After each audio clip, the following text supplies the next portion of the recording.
안녕하세요. 아낌없이 크는 나무 아크나입니다. 오늘은 안은순 작가님의 소설집 지붕 위의 남자에 수록된 단편소설 1박 2일을 준비했습니다. 평소 무뚝뚝하고 무례하게 구는 남편에게 고분고분하기만 해온 변여사가 우연히 남편과 미스김의 데이트 현장을 목격하게 된 후 우울증에 시달리게 됩니다. 그러던 중 어느 날 외간 남자와 승용차로 여행을 하게 되는데 단순한 동행인지 외도인지 아니면 남편을 향한 복수인지 모를 이 주인공 여자의 1박 2일의 행적을 따라가 보시겠습니다. 들어가시기 전에 구독과 좋아요, 알림 설정 잊지 마시고요. 그럼 오늘도 재미있고 편안한 시간 되시길 바랍니다. 단편소설 1박 2일 안은순 소설집 지붕 위의 남자 중에서 펴낸 곳 북치는 마을입니다. 지하철역 12번 출구로 나온 50대 후반쯤 되어 보이는 여자는 무엇을 찾는 듯 주변을 살피고 있다. 10여 미터 앞에 있는 검은색 차를 발견하자 가방에서 선글라스를 꺼내 쓰고 베이지색 책 모자를 쓴다. 재킷의 깃도 바짝 찍혀서 허연 목을 가린다. 여자의 모습은 한결 스마트하게 보인다.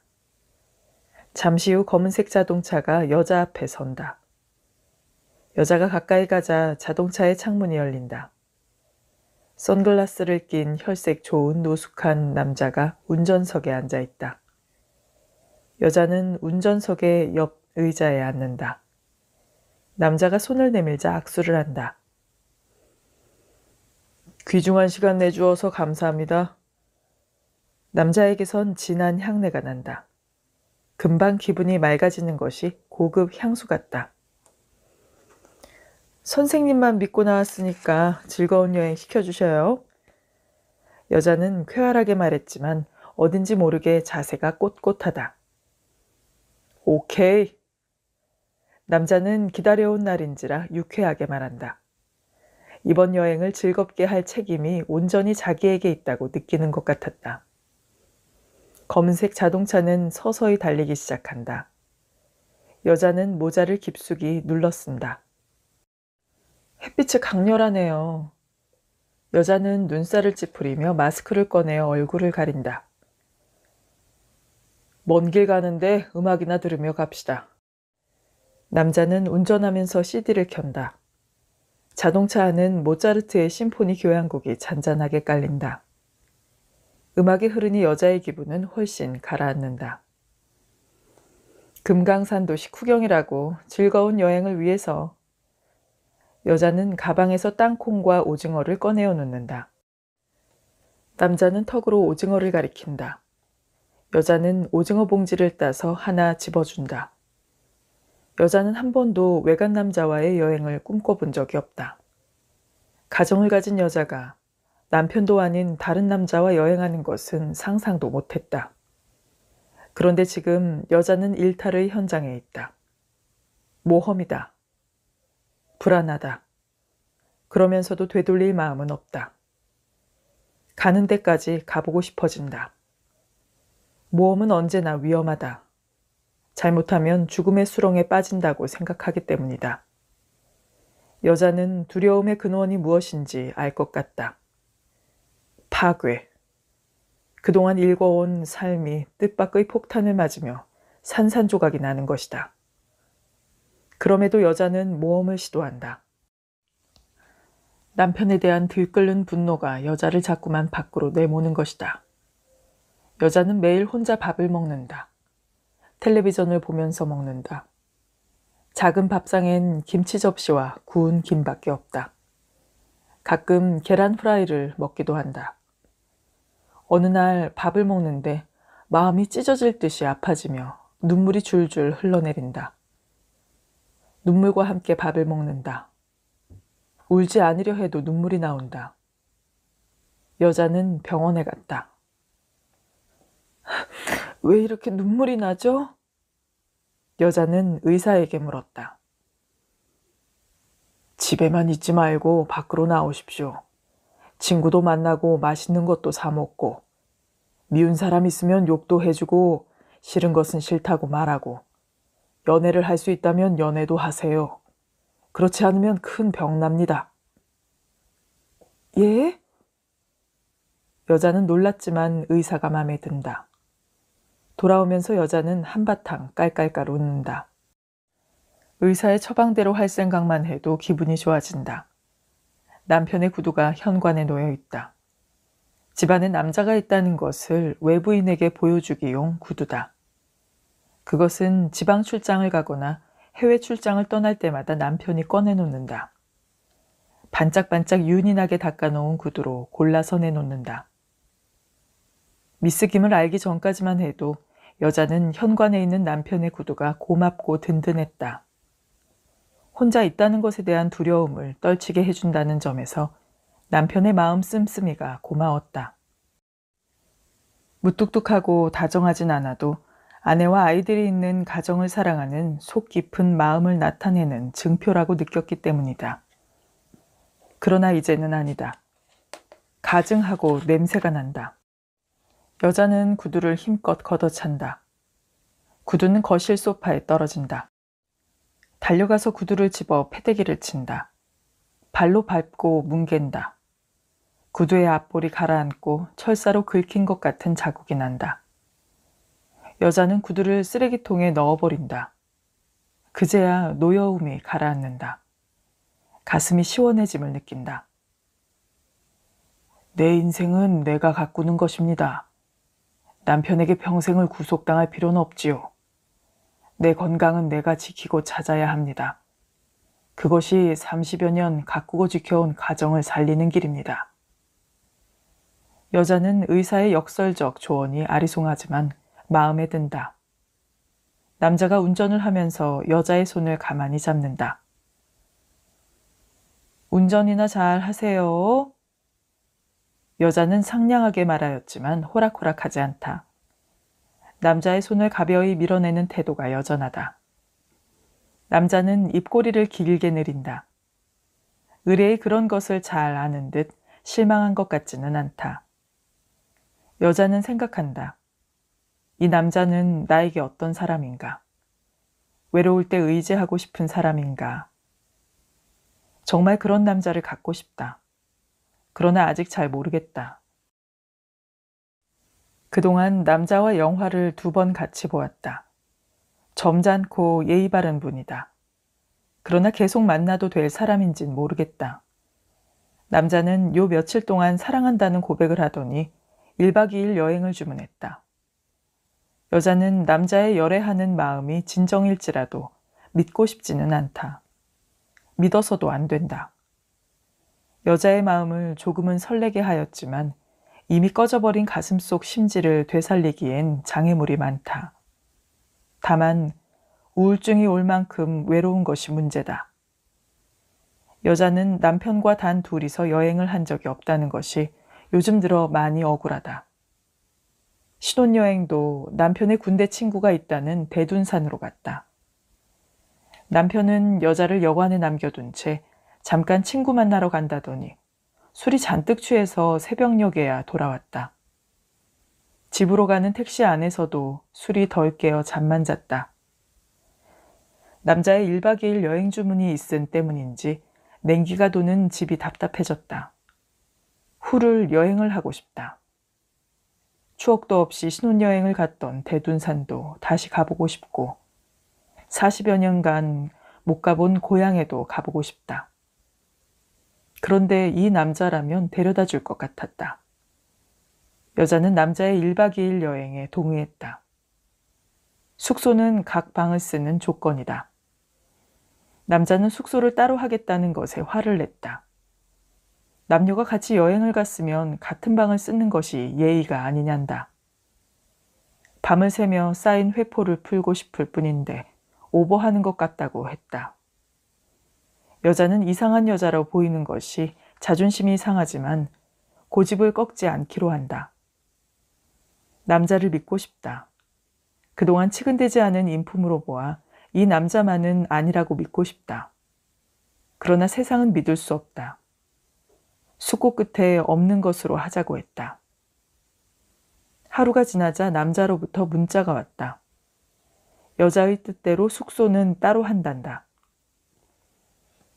어디 간다 하고 나왔어요? 남자는 두 번째 오징어를 집어 입에 넣으며 마스크로 얼굴을 가리고 있는 여자를 바라본다. 친구들하고 여행 간다고 했어요. 거짓말이다.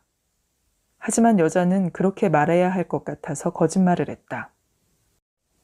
사모님한테는 뭐라고 말했는데요? 아무 말 안 했어요. 여자가 마스크 속에서 입을 벌리고 웃는다. 남자는 태연하다. 여자는 한참 후에야 생각에 잠겨 고개를 끄덕인다. 여자는 어디 가느냐고 묻지 않는 남편에게 아무 말도 안 하고 집을 나온 것이 불편한데 남자는 전혀 아닌 것 같았다. 남편이 어디 가느냐고 물었으면 친구들하고 여행 가요 라고 거짓말을 하려 했는데 남편은 무관심했다. 여자는 생각한다. 나는 남편이 없다. 아내가 나가든 들어오든 관심이 없는 남편이라면 그것은 남편이 아니다. 그런데도 여자는 남편에게 아무 말도 없이 나온 것 때문에 지금 불편하다. 남편에게 단 한 번도 대접받아 본 적이 없건만 남편 생각뿐이니 참 바보다. 바보 천치다. 이것이 사랑인가? 아니다. 가족이라는 테두리가 주는 의무와 책임 때문이다. 사랑은 국경이 없다고 하지만 가정이라는 끈으로 만들어진 둥지에 대한 집착은 사랑보다 강하다. 좋아하는 음악가 있어요? 남자는 생각에 빠져드는 여자에게 묻는다. 남자는 모차르트에서 베토벤으로 음악을 바꾼다. 차 안에는 베토벤의 운명, 일악장, 알레그로, 콘브리오가 우렁차게 퍼진다. 여자는 엄지를 들어 보인다. 전 모차르트를 좋아해요. 고운 선율의 잔잔한 멜로디. 마음을 평안하게 해요. 변 여사님은요? 전 특별히 좋아하는 건 없어요. 감동적인 음악이면 무엇이든 좋아해요. 베토벤도 좋고 모차르트도 좋아요. 둘 다 음악을 듣노라면 영혼이 천상으로 올라가는 것 같아요. 어떻게 저렇게 음악을 만들었나 싶기도 하고요. 말은 그렇게 했지만 여자는 음악에는 문외한이다. 아직 베토벤과 모차르트의 음악도 제대로 분별하지 못한다. 여자가 알고 있는 것이라면 슈베르트의 드레핀 장미 같은 가곡이나 핸델의 메시아 정도다. 베토벤을 능가하는 음악가는 없답니다. 전무후무한 음악가죠. 개인적으로는 불우했지만 음악은 최고예요. 남자는 베토벤에 대해 열변한다. 여자는 베토벤을 들으며 지그시 눈을 감는다. 변 여사님, 대둔산입니다. 여자는 깜짝 놀라며 잠에서 깬다. 음악 감상을 하다가 어느덧 스르르 잠이 들었던 모양이다. 남자는 자동차 시동을 끈다. 그러자 음악도 잠잠해졌다. 어젯밤에 안 잤어요? 입 벌리고 잤어요? 남자가 여자를 놀린다. 어머, 침 흘리며 잤어요? 여자는 손가방에서 급히 거울을 꺼내어 본다. 그리고는 후후후 웃는다. 아직도 마스크를 하고 있었기 때문이다. 새근거리는 숨소리가 이뻤어요. 한 30여 분 잤나? 여자는 남자의 아부성 말이 싫지 않았다. 50대의 나이든 여자의 숨소리가 예쁘다니.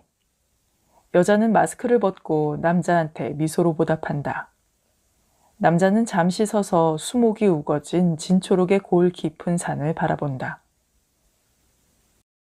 단풍이 아직 안 들었어요. 금강산도 식후경이라고 먼저 점심부터 먹어요, 우리.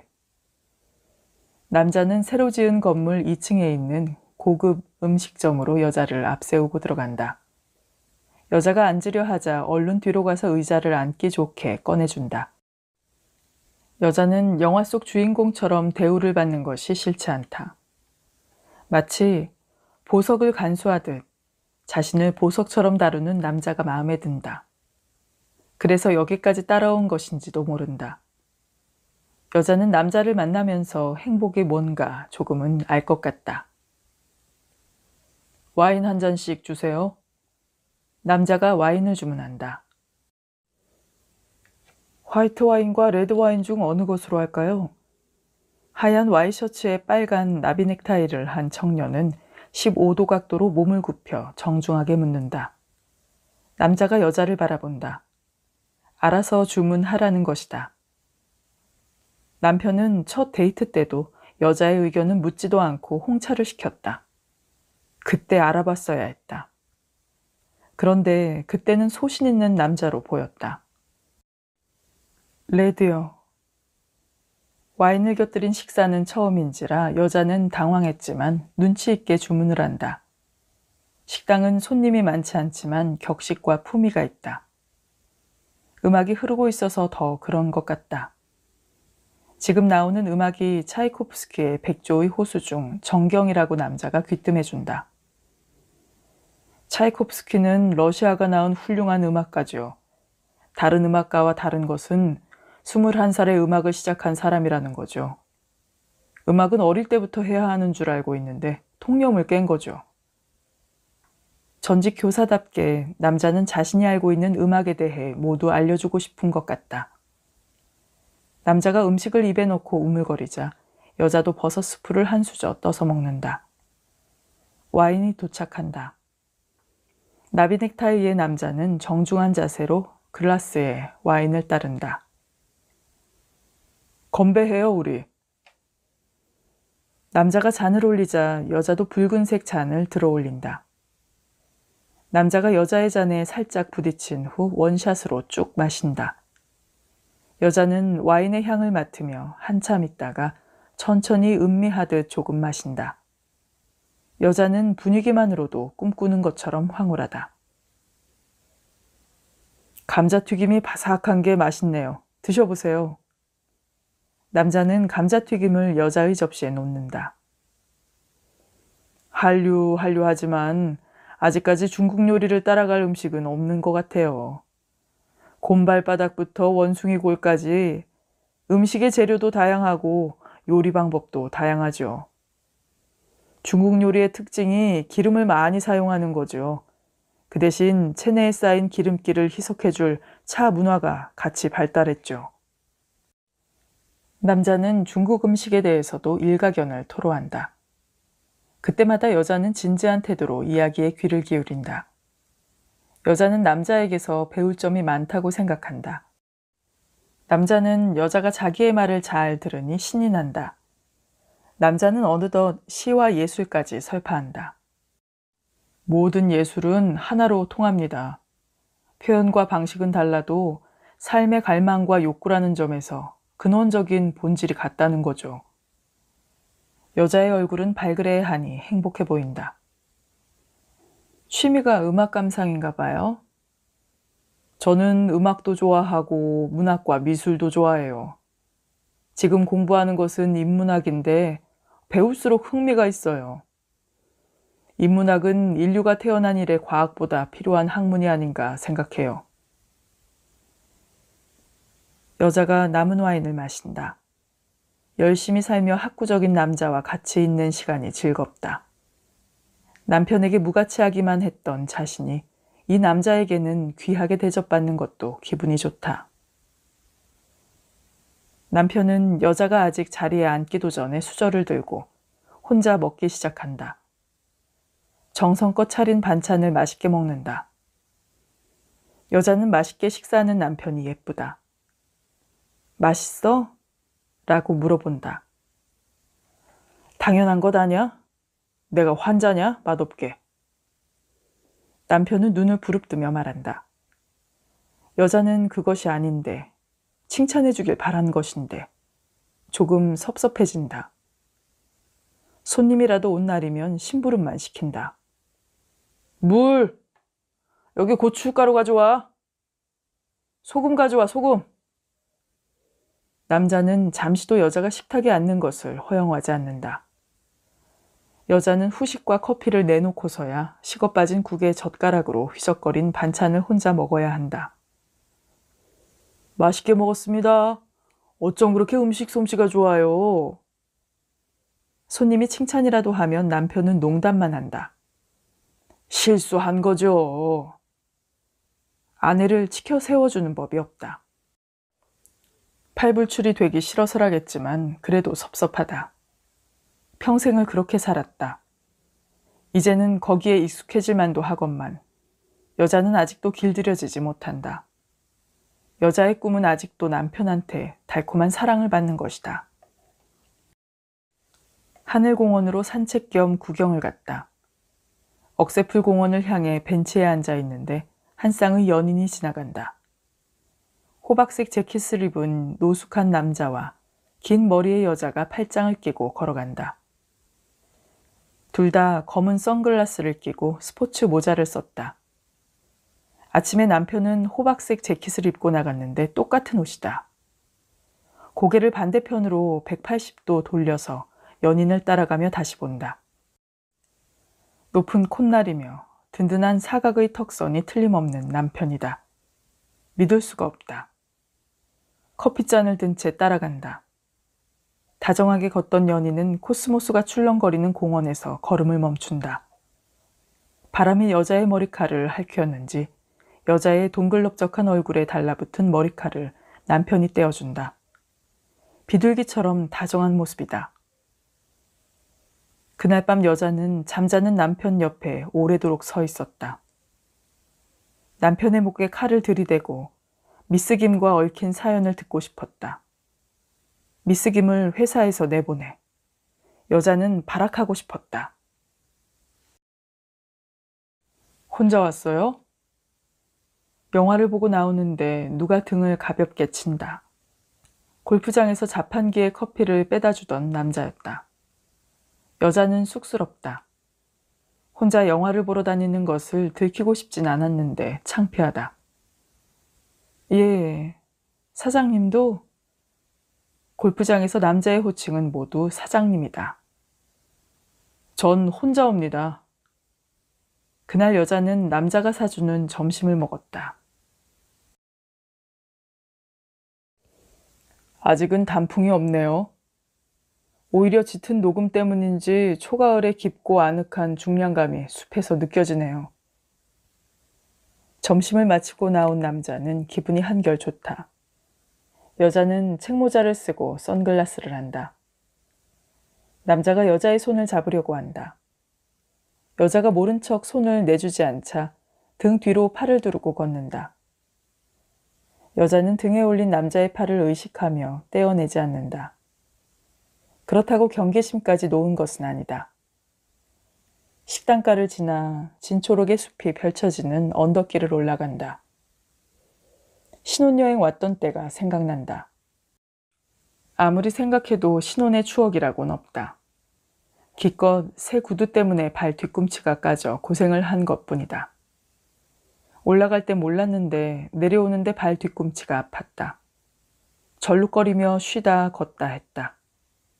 앞서 걷는 남편과의 간격이 자꾸 멀어진다. 뭐해 안 오고? 그때도 남편은 눈치도 없이 무뚝뚝했다. 발이 아파. 뒤가 다 까졌어. 여자는 주저앉았다. 아, 그럼 구두 벗고 걸어. 남편의 대안은 고작 자갈길에서 구두를 벗으라는 것이다. 정말로 구두를 벗고 절룩이며 걸었다. 참 미련했죠. 업어달라고 하였으면 업어줬을 것인데. 여자는 입을 가리며 웃는다. 케이블카에서 내린 두 사람은 금강 구름다리와 삼선 구름다리를 향해 걷는다. 내려다보면 아득한 낭떠러지다.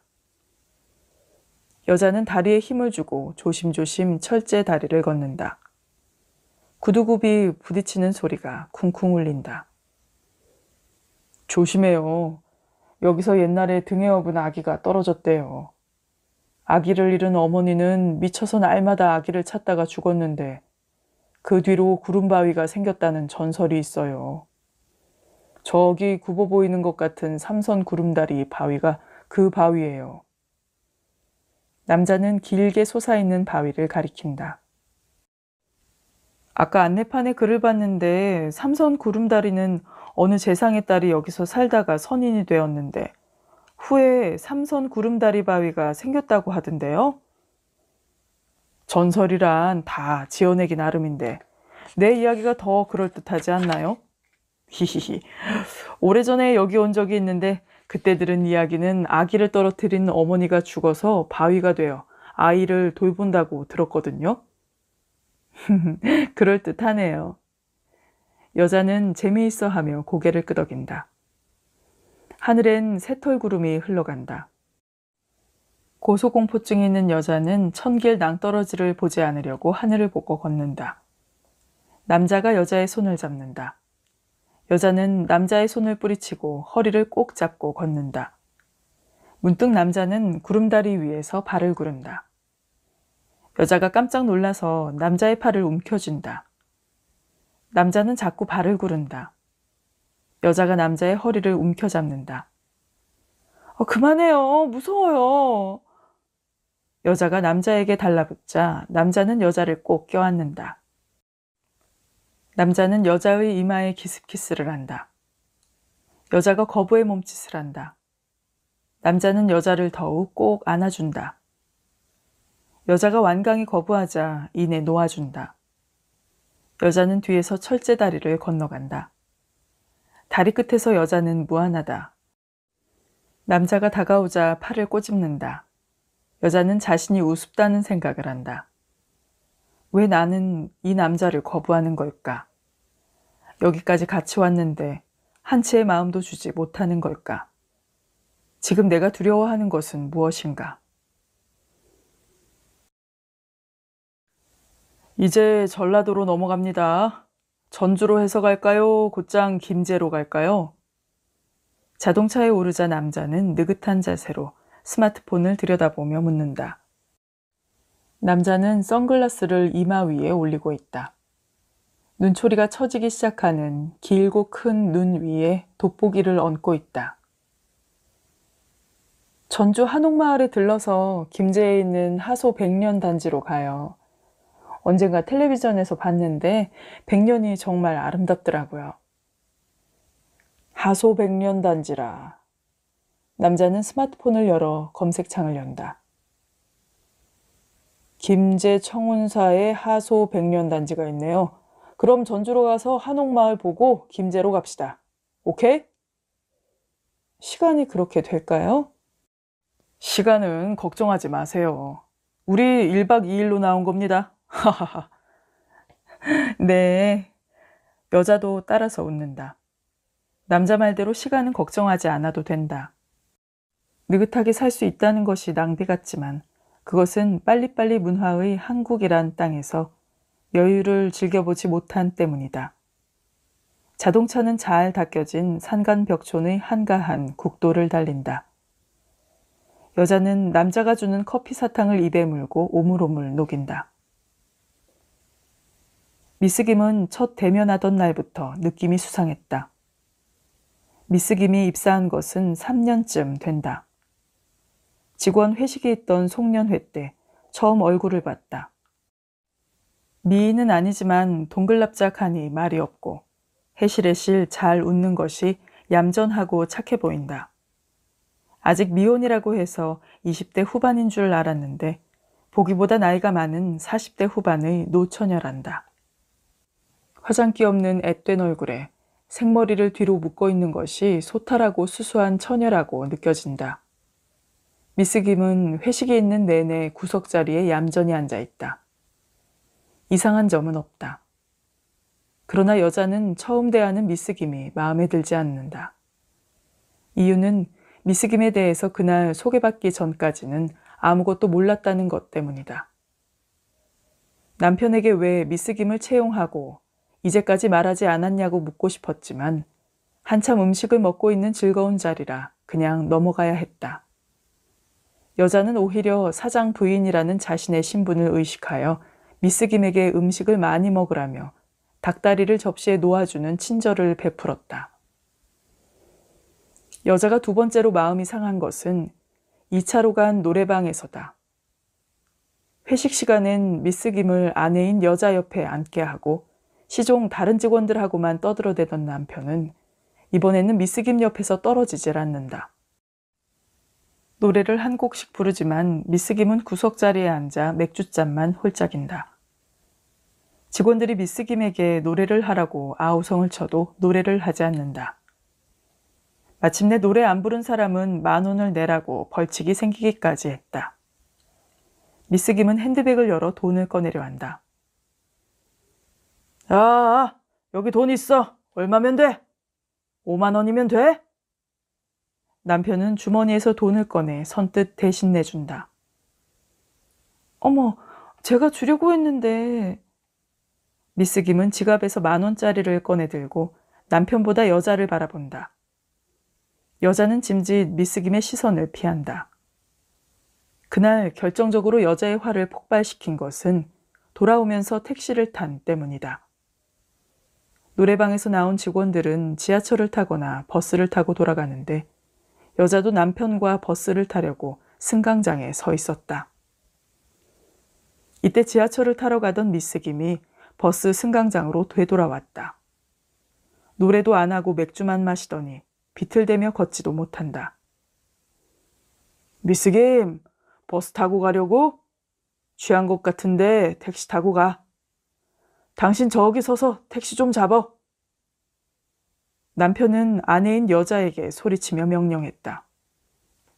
여자는 남편의 명령대로 도로에 서서 빈 차라고 쓰인 택시를 잡았다.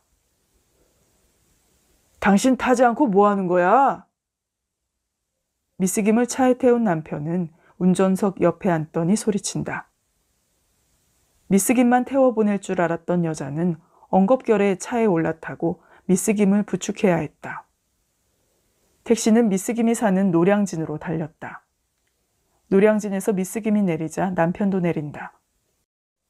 당신은 안 내리고 뭐해? 술 취한 미스 김을 바래다 주고 오려나 하고 그대로 차 안에 앉아있던 것인데 남편의 성화에 택시에서 내려야 했다. 미스 김을 바래다 준 남편은 정류장으로 가더니 버스를 타잔다. 여자는 남편을 따라 집까지 버스를 타고 왔다. 당신에게 미스 김은 어떤 여자길래 그토록 친절해요? 마음이 상한 여자는 그냥 잠자리에 들 수가 없었다. 당신이 사장이 아니라 그 여자가 사장 같네. 벌금 내주고 택시 태워주고 모처럼 회식하고 오는데 우리가 택시 타고 와야 하는 거 아니에요? 더구나 미스 김 때문에 택시 타고 오다가 미스 김 내려주고 버스 타고 오는 건 무슨 경우예요? 나를 위해서 택시 타는 건 그렇게 돈이 아까워요? 허구 헛날 외식하면서 나한테는 밥 한 그릇도 아까워서 외식 한 번 안 하면서 오늘 보니까 다른 여자한텐 펑펑 돈도 잘 쓰네. 벌금도 내주고. 여자는 화가 나서 따발총처럼 쏘아댔다. 그러자 남편은 소리쳤다. 그래, 나 돈 잘 쓴다. 그러나 너하고는 라면도 먹기 싫다. 버스값도 아깝다. 됐어? 여자는 창밖을 본다. 그날의 감정이 되살아나며 눈물이 나려고 한다. 노여움으로 심장이 뛴다. 눈을 감고 자는 척한다. 음악을 껐네요. 잠시 후 그녀는 자동차 안이 조용함을 느끼고 말했다. 잠든 것 같아서 푹 주무시라고요. 다시 켤까요? 남자는 CD를 다시 켠다.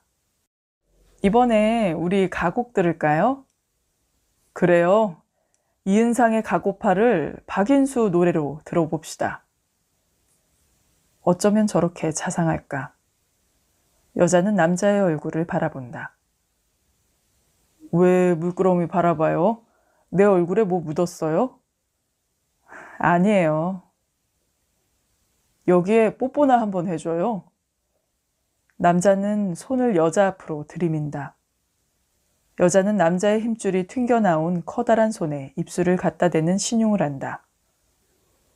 여기에도요. 남자는 검지를 펴서 자기의 보라색 입술을 가리킨다. 여자는 호호 웃으며 외면해버린다. 자동차 안은 박인수의 박력 넘치는 미성이 감동적으로 흐른다. 남자가 노래를 따라 부른다. 목소리가 여간 좋지 않다. 목소리가 좋아요. 남자는 어깨를 으쓱해 보인다.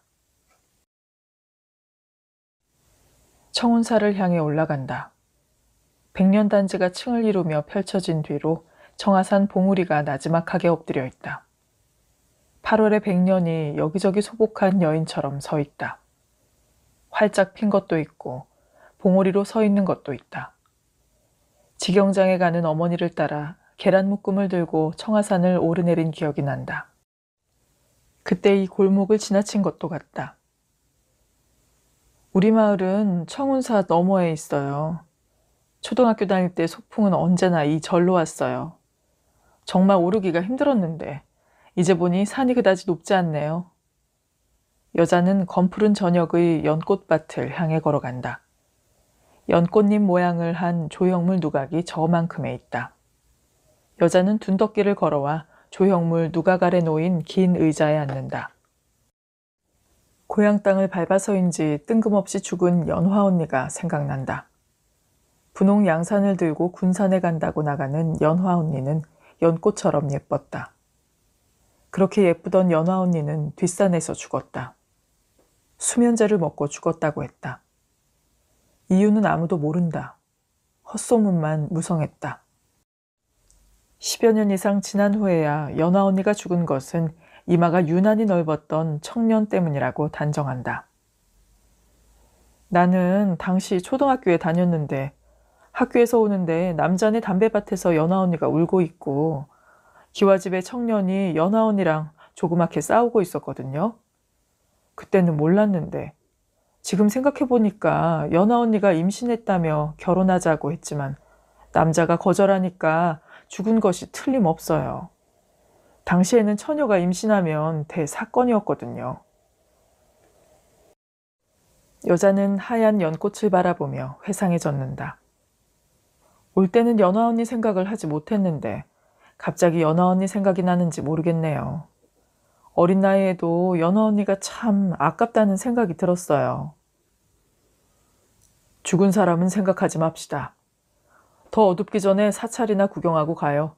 청운사가 어떤 사찰인지 보고 갑시다. 남자는 점점 걸음걸이가 무거워지는 여자를 뒤에서 밀며 올라간다. 여자는 구두를 신고 있어 비포장길을 따라 걷는 걸음걸이가 뒤뚱거린다. 청운사는 생각보다 큰 사찰이다. 조그만 암자만 있던 것으로 알고 있었는데 번듯한 사찰이 3개나 있다. 관음전, 대웅전, 무량광전 또 대웅전 앞에는 미륵불이 있고 범종각이 옆으로 서 있었다. 금방이라도 댕 하고 범종이 울릴 것만 같다. 바람이 부는지 청운사 법당의 풍경이 땡그랑땡그랑 조용한 산사에 울린다.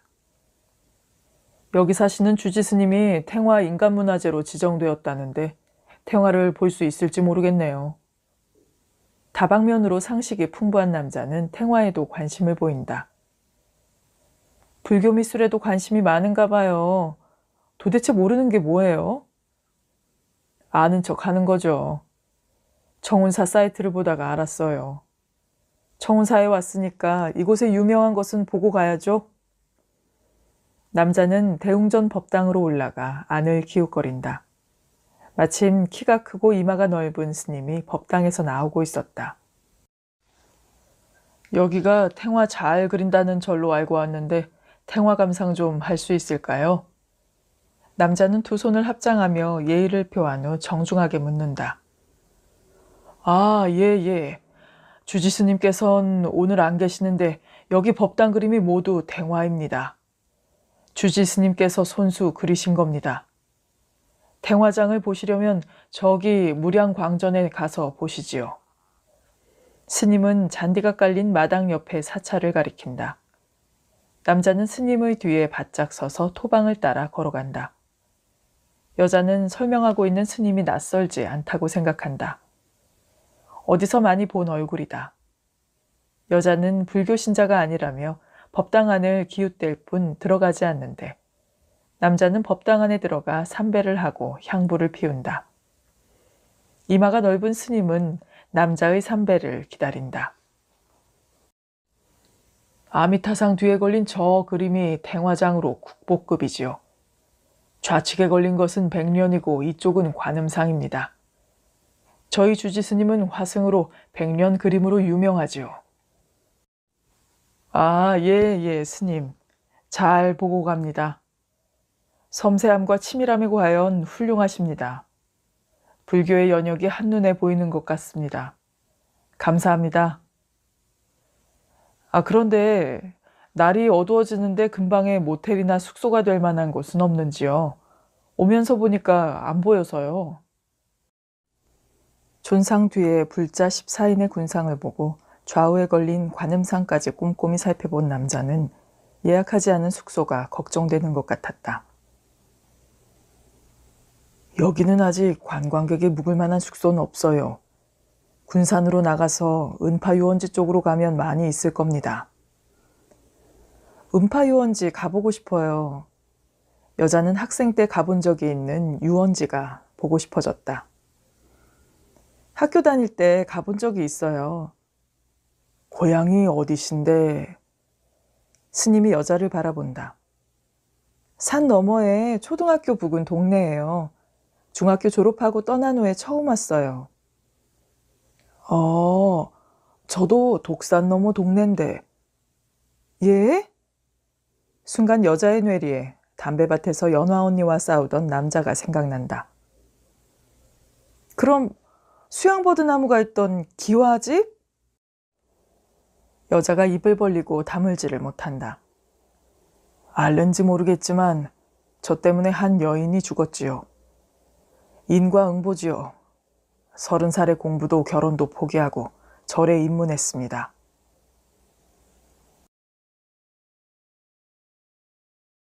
방을 2개 얻어요. 아니, 여기까지 와서 너무한 것 아니에요? 전 손끝 하나 안 건들 겁니다. 모텔 카운터 앞에서 남자는 화를 냈다. 기분이 많이 상한 것 같았다. 여자는 괜히 미안하지만 오기 전에 뜻을 굽히고 싶지 않다. 방은 따로 하기로 하지 않았는가? 따로 방 얻겠어요. 여자는 잠자코 돈을 꺼내어 계산대 앞에 놓는다.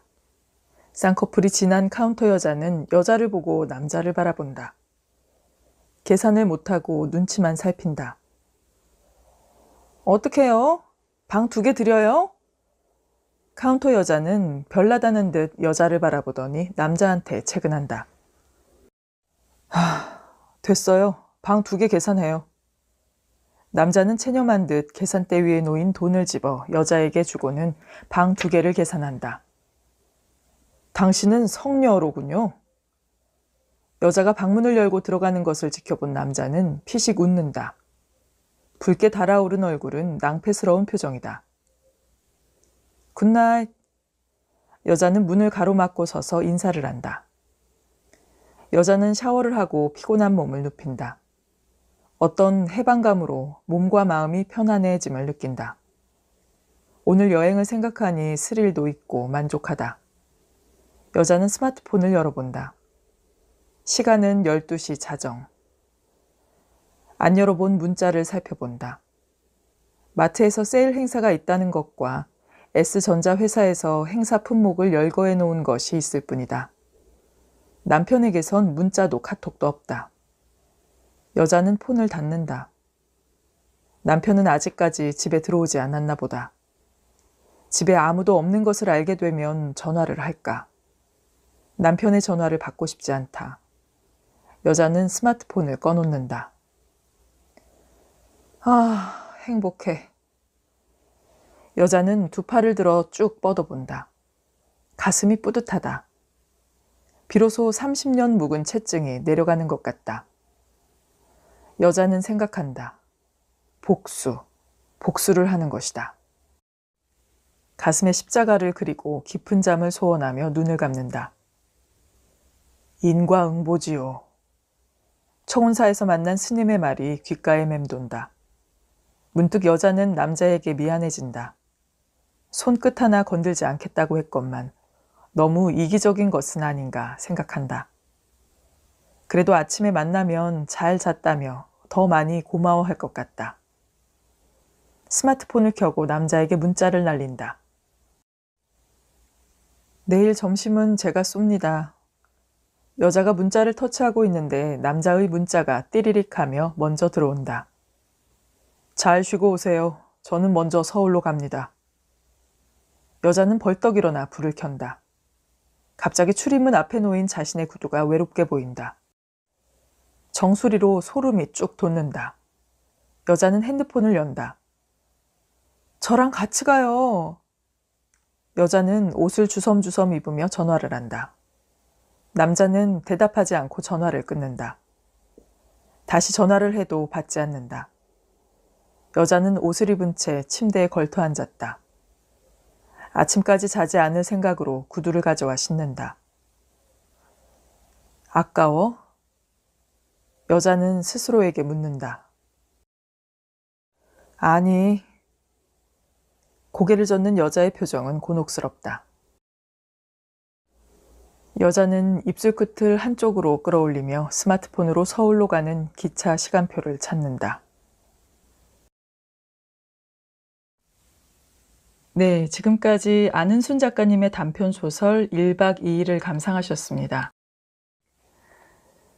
이 소설을 쓰신 안은순 작가님은 고교 시절 누명으로 원광대학이 주관하는 소설 모집에서 수상하신 후에 결혼과 함께 문학을 떠났다가 1992년 경인일보 신춘문예에 소설 가라앉은 오후가 당선되어 등단했습니다.